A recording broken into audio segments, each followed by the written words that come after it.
sejahtera bagi kita semua. Perkenalkan, nama saya Herman, dosen program studi Sistem Informasi Universitas Internasional Batam. Pada kesempatan kali ini saya akan memperkenalkan salah satu mata kuliah yang saya ampu, yaitu perancangan aplikasi mobile atau Mobile Application Design, dalam rangka untuk kerja salah satu Tridharma perguruan tinggi bidang pengajaran. Penjelasan mata kuliah ini akan menggunakan pendekatan delivery, interaction, dan assessment. Delivery akan menjelaskan metode penyampaian materi untuk memastikan mahasiswa memahami informasi dan konsep perkuliahan. Tujuan utamanya adalah mentransfer pengetahuan secara efektif. Interaction akan menjelaskan membahas bagaimana mahasiswa berinteraksi dengan saya sebagai dosen dan mahasiswa lainnya, serta materi pembelajaran. Tujuannya adalah untuk meningkatkan pemahaman dan mendorong pemikiran kritis dan memicu keterlibatan aktif mahasiswa. Asesmen akan menjelaskan metode evaluasi yang saya gunakan untuk mengukur pencapaian belajar mahasiswa terhadap CPMK. Tujuannya adalah untuk menilai apakah mahasiswa menguasai kompetensi yang ditargetkan. Sebelum saya menjelaskan pendekatan delivery, interaction, dan assessment, maka mohon izin saya menjelaskan mengenai sebenarnya apa mata kuliah perancangan aplikasi mobile itu. Mata kuliah perancangan aplikasi mobile akan membekali lulusan program studi sistem informasi di Universitas Internasional Batam untuk memiliki kemampuan dalam mengembangkan rancangan aplikasi mobile untuk menjawab tantangan dunia bisnis dan meningkatkan value bisnis dengan aplikasi mobile. Dengan mempelajari metode-metode dalam pengembangan rancangan aplikasi mobile, maka seorang pengembang aplikasi atau perancang aplikasi mobile dapat mempercepat value delivery dan meningkatkan pengalaman user interface dan user experience dari sebuah aplikasi mobile, sehingga menghasilkan insight yang bermanfaat dalam pengembangan proses bisnis. Semakin tinggi hasil user satisfaction dalam perancangan aplikasi mobile, maka semakin meningkat jumlah penggunaan sebuah aplikasi mobile. Contoh metode yang dipelajari dalam pengembangan aplikasi mobile. 1. Ada 3C, yaitu konsisten, continuous, dan complementary. Selanjutnya ada user-centered design, dan yang terakhir adalah mobile application design process. Selanjutnya, saya akan menjelaskan aspek delivery yang saya lakukan dalam perkuliahan ini. Aspek delivery tentunya tidak terlepas dari persiapan materi yang setara dengan pencapaian pembelajaran lulusan program studi sistem informasi. Pencapaian pembelajaran lulusan diturunkan menjadi capaian pembelajaran mata kuliah yang disebut juga dengan CPMK. Pelaksanaan mata kuliah harus dipastikan selaras dengan CPMK sehingga dapat menghasilkan profil lulusan yang sesuai dengan profil lulusan program studi sistem informasi. Capaian apa saja yang ada dalam perancangan aplikasi mobile? CPMK pertama yaitu mahasiswa mampu mengevaluasi konsep desain adaptif dan responsif dalam aplikasi mobile. CPMK yang kedua, mahasiswa mampu mengembangkan desain aplikasi mobile untuk bisnis. Untuk mencapai kedua CPMK tersebut, pengajar menetapkan sub-CPMK yang dibawakan di dalam 16 pertemuan, 14 pertemuan bentuk tatap muka, 1 pertemuan UTS, dan yang terakhir 1 pertemuan UAS. Untuk memastikan efektivitas delivery pada mata kuliah ini, maka mata kuliah ini dibagi jadi 3 bagian besar, yaitu bagian pertama, Concept of Adaptive and Responsive Design in Mobile Application. Terdiri dari 3 pertemuan yang membahas tentang Cross-Platform Mobile Application, Responsive Mobile Application, Adaptive Mobile Application. Selanjutnya, di bagian kedua, ada UI UX Design for Mobile Application. Terdiri dari 10 pertemuan yang membahas tentang widget, layout, themes, interactive design. Selanjutnya ada aset media, ada penggunaan navigation and routing. Selanjutnya ada mempelajari dengan animation and transition sebanyak 2 pertemuan. Dan penggunaan accessibility dan internationalizing. Bagian terakhir adalah development service and plugin in design application. Konsep daripada service and plugin in mobile application. Selain untuk menunjang delivery pada mata kuliah ini, sehingga pembelajaran dapat dilakukan secara terstruktur, saya menggunakan 2 sumber buku, yaitu Design Multiple Device Experience, Ecosystem Approach to User Experience Across a Device. 2. UX Design for Mobile. Yang ketiga, Mobile App Development for Business. Create a Product Roadmap and Digitize Your Operation. Selain itu, mahasiswa diberikan referensi dari jurnal-jurnal bereputasi yang terkait dalam keilmuan perancangan aplikasi mobile. Itulah aspek delivery pada mata kuliah ini. Selanjutnya saya akan menjelaskan aspek interaction yang saya lakukan pada mata kuliah ini. Pada mata kuliah ini, pola interaksi saya sebagai dosen pengampu mata kuliah dengan mahasiswa dilakukan dengan pola interaksi yang berpusat pada siswa. Pengampuan mata kuliah ini akan menjelaskan teori dari materi yang akan dipelajari, kemudian mahasiswa berdiskusi untuk mendapatkan kesimpulan dari materi tersebut. Mahasiswa dilatih untuk mampu berpikir dan menyampaikan pendapatnya dengan berkelompok maupun secara individu. Interaksi dilakukan dengan membagi mahasiswa ke dalam kelompok untuk berdiskusi dan mengembangkan desain aplikasi mobile untuk menjawab proses bisnis yang nyata yang saat ini terjadi di lingkungan masyarakat maupun industri, dan melakukan presentasi. Untuk mendukung interaksi pada mata kuliah ini, saya menggunakan Figma dan GitHub sebagai sarana interaksi pengembangan rancangan aplikasi mobile. Selain itu, saya juga menggunakan Learning Management System dari Universitas Internasional Batam yang terdapat di e-learning. Seluruh proses interaksi dilakukan untuk mendukung adanya partisipasi aktif dari mahasiswa, sehingga mahasiswa dapat memiliki pemahaman yang lebih baik dan mendalam, dan mahasiswa dapat memiliki karya yang dihasilkan dari pembelajarannya. Demikian aspek interaksi pada mata kuliah ini. Aspek berikutnya adalah aspek assessment. Pada masa awal perkuliahan ini, seluruh aspek penilaian telah disampaikan kepada seluruh mahasiswa. Mahasiswa diinformasikan mengenai poin-poin apa saja yang dinilai dalam mata kuliah. Ini sesuai dengan aspek penilaian yang terdapat dalam kontrak perkuliahan. Pengukuran kinerja mahasiswa juga didasarkan pada rubrik penilaian pada mata kuliah ini dengan membentuk penilaian berbeda-beda pada setiap sub CPMK yang ada. Berikut ini adalah contoh instrumen penilaian terkait dengan sub CPMK pada mata kuliah ini. Penilaiannya pertama di tugas 1, yaitu membuat desain yang responsif dan adaptif untuk aplikasi mobile menggunakan tool Figma. Ini disebut juga dengan wireframe awal untuk mereka bisa menjadi acuan.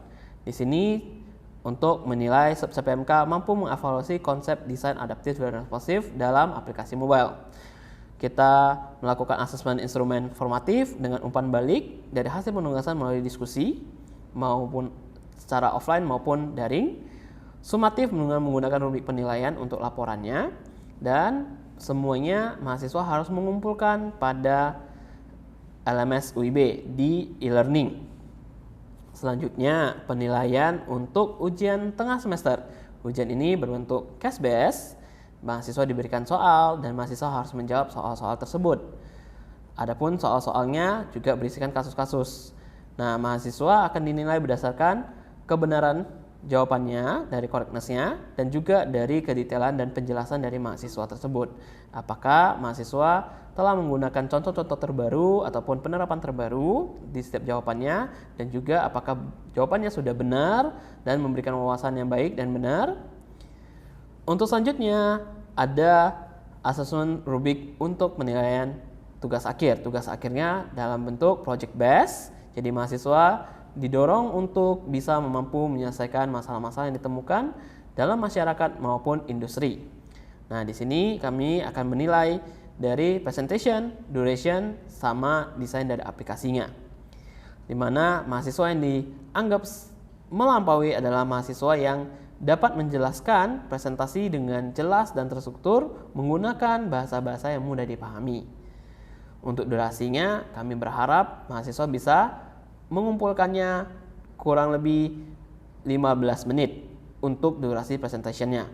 Selanjutnya, dalam mobile application-nya, mahasiswa yang melampaui adalah mahasiswa yang berhasil membuat desain dan fitur-fitur yang sesuai dengan wireframe dan semuanya berjalan dengan baik dan benar. Dengan adanya instrumen ini, mahasiswa dapat mengetahui bobot penilaian dari setiap bentuk evaluasi yang akan diberikan, sehingga mahasiswa dapat mempersiapkan diri untuk memperoleh hasil terbaik dalam mata kuliah ini. Dengan menggunakan pendekatan delivery, interaction, dan assessment pada mata kuliah ini, telah dihasilkan beberapa rancangan aplikasi mobile yang dapat bermanfaat bagi masyarakat maupun industri. Seperti contoh, 1. Rancangan aplikasi mobile untuk Palang Merah Indonesia. Kedua, rancangan aplikasi mobile untuk DLH Kota Batam. Selanjutnya, ketiga adalah rancangan aplikasi mobile untuk diet planner. Demikian seluruh aspek yang telah disampaikan terkait materi mata kuliah perancangan aplikasi mobile. Setelah ini, saya akan menampilkan proses pembelajaran tatap muka di mata kuliah ini. Selamat menyaksikan. Oke, kita mulai pembelajaran kita pada malam hari ini, ya, kelas pertemuan untuk materi Cross Platform Mobile Application. Oke, kita bertemu di mata kuliah perancangan aplikasi mobile. Oke, in perancangan aplikasi mobile, ya, kita akan belajar banyak hal tentang konsep-konsep dan tata cara mendesain aplikasi mobile. Ya, aplikasi mobile itu sangat berbeda dengan aplikasi normally. Ya, normally itu aplikasi yang dipakai seperti contohnya, ya, di dalam komputer, ya, aplikasi web dan lain-lainnya. Ya, aplikasi mobile sebenarnya punya keunikan, yaitu device-nya kecil, ya, di genggaman tangan saja.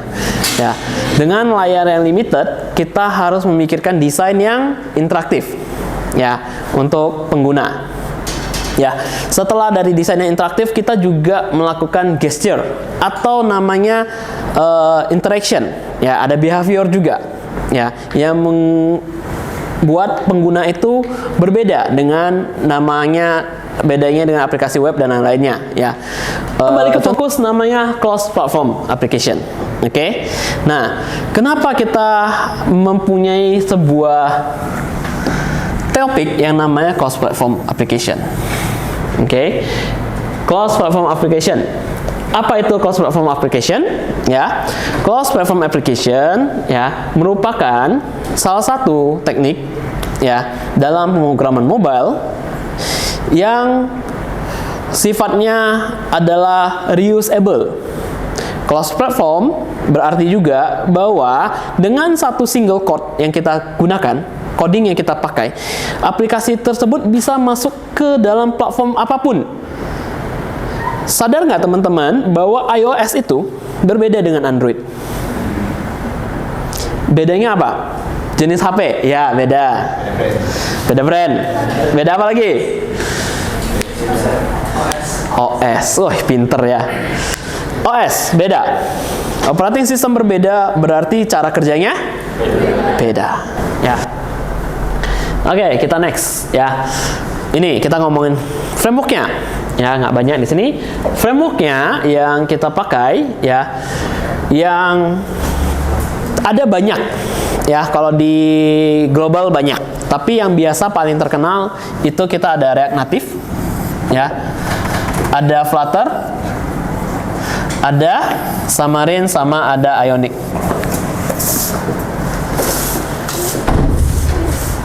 Oke, nah, cross platformnya framework ini, ya, itu paling utama 4 ini. Yang paling jadul itu ini, Xamarin. Tadi ada yang pakai bahasa C, ya, C# ya, atau VB.NET atau ASP.NET. Nah, itu dasarnya pakai Xamarin. Itu adalah yang pertama. Ya, sebenarnya nggak pertama banget. Dia itu saingan sama PhoneGap juga, ya.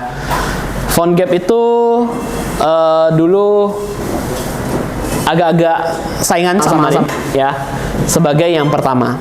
Ya, PhoneGap sama Xamarin. Bahasanya pakai bahasa yang native, ya. PhoneGap itu pakai bahasa Java, kalau Xamarin pakai bahasanya Windows, ya, ASP.NET, C# dan kawan-kawannya. Ini Xamarin. Lebih biasanya sih dia pakai ASP.NET, ya. Selanjutnya ada Ionic, dan yang sekarang yang lumayan terkenal karena fleksibilitas dan kemampuannya untuk mempercepat proses dan lainnya itu ada di Flutter. Kenapa? Dasarnya pakai JS. Ya, karena dia pakai JS, jadi dia banyak compatibility-nya, ya. Dan yaitu JS itu sudah bertebaran pluginnya sama servisnya. Flutter itu lebih mudah umurnya. Yang pertama muncul adalah React Native dulu. React Native. Ya. Ini muncul pertama kali dia menawarkan fitur untuk bisa mengakses native features. Makanya dia lumayan terkenal. Kenapa? Pada dasarnya dia pakai JS juga. Jadi core mereka sama. Desainnya aja beda. Ya. Pada dasarnya semua bahasa pemrograman sama, hanya cara pakainya. Paham logik pemrograman, semua bahasa bisa dikuasai. Oke? Nah, kita lanjut ya. Di dalam cross platform sendiri ya, kita harus mengerti namanya konsep dari konsisten, continuous, dan complementary. Oke. Nah, 3 produk apa ini ya?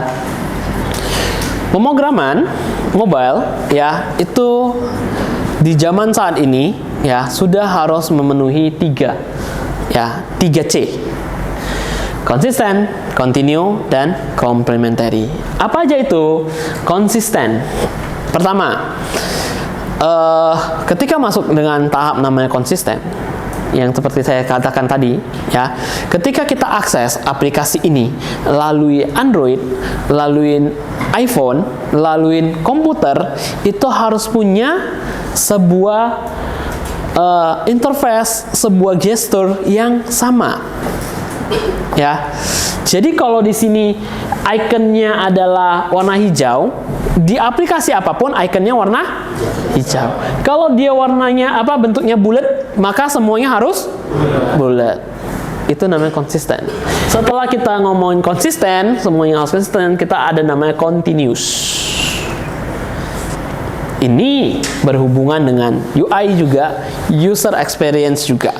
Ya, what is continuous? Ya, continuous maksudnya adalah platform yang kalian pakai, platform yang kalian buat, ya, harus bisa mampu dipakai tempat lain. Contohnya, pernah nonton Netflix? Ya, pernah nonton di PC? Oke, misal contohnya lagi nonton film apa? Squid Game ya? Nonton Squid Game 3, ya. Lagi episode 5 menuju 6. Ya, kayaknya episode yang sangat sulit ditinggalin, benar? Ya. Oke, kita nonton dari komputer misalnya, contohnya. Terus tiba-tiba sakit perut. Kalau sakit perut biasanya ngapain? Ya, toilet ya, cari toilet. Bawa laptopnya? Enggak dong, lucu ya, bawa laptopnya ke toilet gitu, terus kita harus pangkuin, nggak mungkin kan? Nggak mungkin. Jadi bawanya apa? HP. Bawa HP terus ke toilet. Habis ke toilet terus buka Netflix. Untuk apa? Untuk lanjut nonton. Sakit perut boleh, nonton tidak boleh? Stop. Ya. Kalian nontonnya lanjut dari detik terakhir kalian nonton atau ngulang dari episode 1? Lanjut, ya, lanjut. Lanjutnya kalian harus slide nggak? Harus nyari lagi nggak? Tadi detik berapa ya? Dia udah sampai detik berapa ya? Menit berapa ya? Nyari lagi atau klik play langsung? Oh, klik play langsung ya. Nah, itu namanya continuous.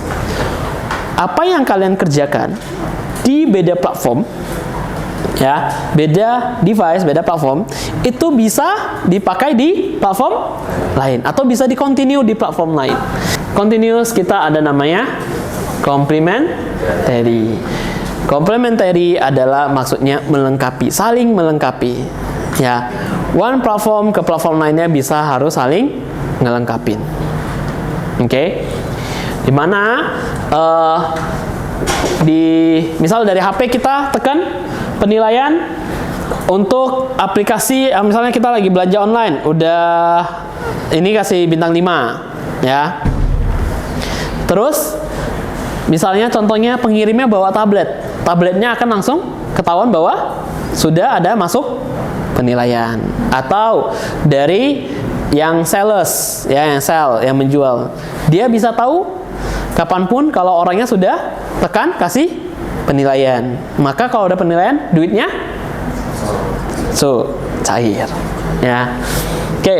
That's why ya multiple device experience yang harus diutamakan harus 3C. Kalau tidak 3C berarti aplikasi kalian belum melengkapi untuk mereka pakai. Experience-nya belum full. Ibarat hotel belum bintang 7 lah. Masa konsepnya hanya bintang 5? Ayo, bintang 7 dong. Ya, jadi harus kasih servis yang maksimum. Ya.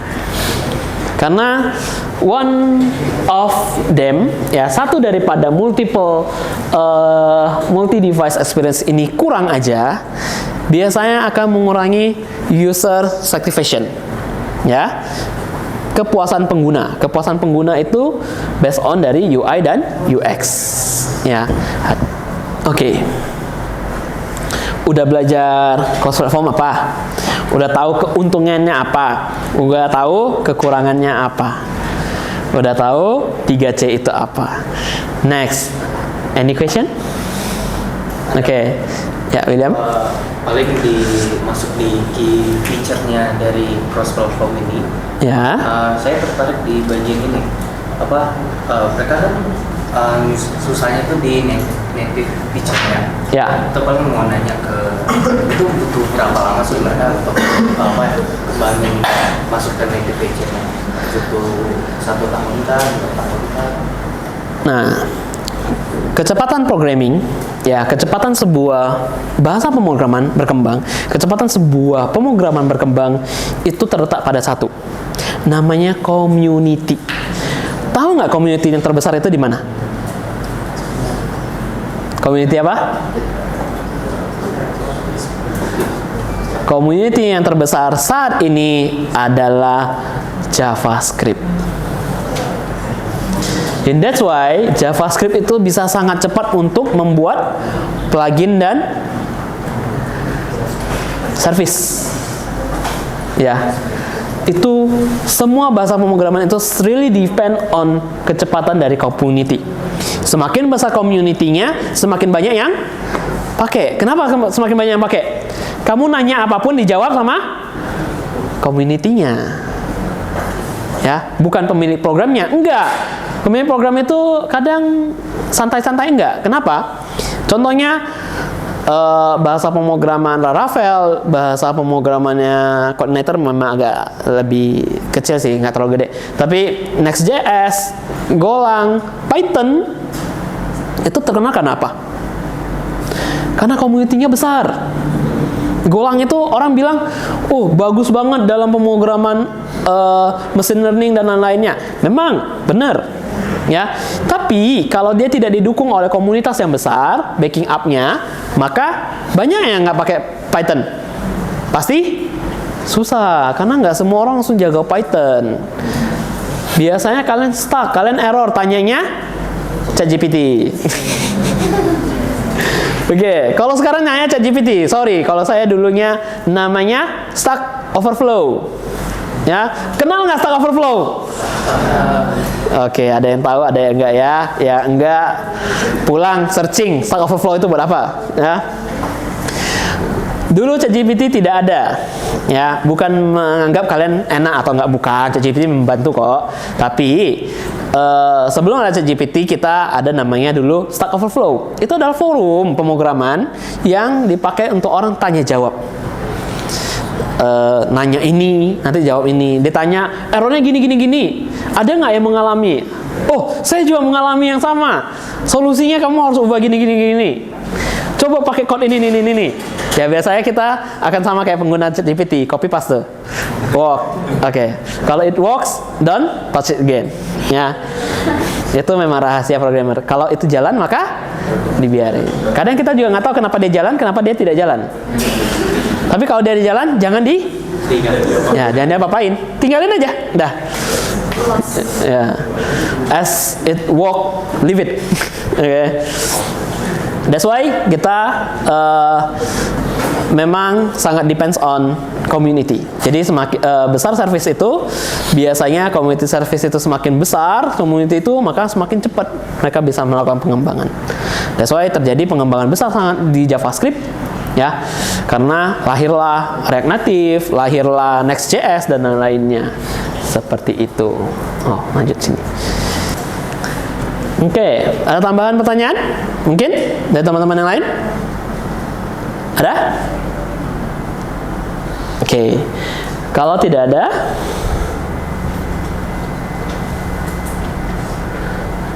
gantian saya yang nanya. Ya, udah belajar cukup, udah dapat ilmu yang cukup. Nah, sekarang kita tes ilmunya. Saya mau nanya, kenapa menggunakan cross platform? Silakan, ada yang angkat tangan untuk menjawab sebelum saya tunjuk. Ayo, siapa? Apa aja keunggulan daripada cross platform? Efisiensi. Ya, angkat tangan ya, jawabnya, angkat tangan. Ya, biar kita kenal. Efisiensi. Apa lagi? Ayo, kita butuh 3 aja. 2 lagi ya, 2 lagi. Ya? Reusable. Ya, reusable code. Ya, itu paling berharga saat ini. Lanjut. Consistent user experience. Ya, consistent user experience. Oke, itu beberapa hal yang membuat highlight cross platform itu sangat berguna untuk saat ini. Oke, sekian dari pembelajaran kita hari ini. Ya, nanti kita akan ketemu lagi untuk next minggunya. Kita akan belajar namanya desain responsif. Oke, thank you. Selamat malam semuanya.